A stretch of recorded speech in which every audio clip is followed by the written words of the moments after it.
Salut, c'est moi. Je t'écris ce message parce que je n'ai pas le courage de t'appeler et d'entendre ta réponse. Mais j'ai besoin de te dire ce que je pense. Tu ne vas peut-être même pas lire ce long message, mais tant pis, au moins je ne regretterai pas de ne pas t'avoir tout dit. Quand t'es arrivé, t'étais tout perdu. En plus d'être mignon, tu avais l'air gentil. Étant timide, je n'ai pas osé t'approcher. Voyant que tu étais encore seule au bout d'une semaine, j'ai essayé de t'aider. Je t'ai trouvé un groupe d'amis, sans perdre contact malgré tout.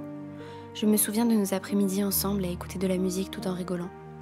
Je m'attachais chaque jour un peu plus à toi, et ça, tu l'avais remarqué. Tu aurais pu me dire « Fais attention, je ne voudrais pas qu'on devienne trop proches tous les deux, ça pourrait briser notre amitié. » Après tout, je ne peux pas t'en vouloir, ce n'est pas de ta faute tout ça. Je me suis attachée à en devenir folle. Je suis tombée amoureuse de toi. Mais toi, tu ne l'étais pas, mais j'en étais pourtant persuadée. Tu ne connaissais que moi comme fille, tu ne me parlais jamais d'une autre, et tu me faisais toujours des compliments. Tous ces petits détails me rassuraient et me motivaient à t'avouer mes sentiments.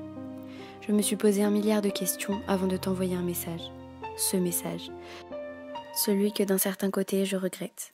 Je t'ai demandé si l'on pouvait se voir, alors on est parti au centre-ville. Ce jour-là, il est comme gravé dans ma mémoire.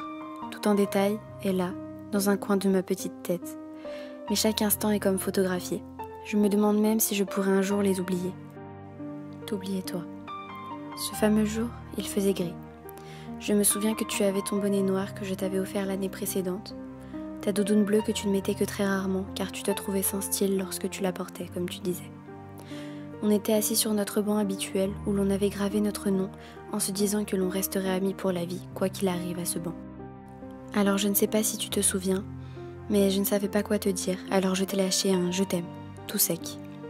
Je tremblais, je stressais de ta réaction. Et j'avais raison. Tu m'as fixé un moment, sans rien dire.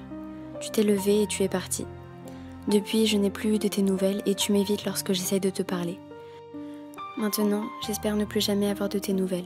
Ce ne sera pas un problème apparemment, vu que c'est déjà le cas.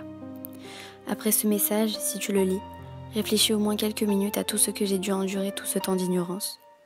Je ne comprends pas comment tu as pu m'abandonner alors que nous étions de si bons amis. Maintenant que tu connais le fond de ma pensée, je peux tenter de t'oublier.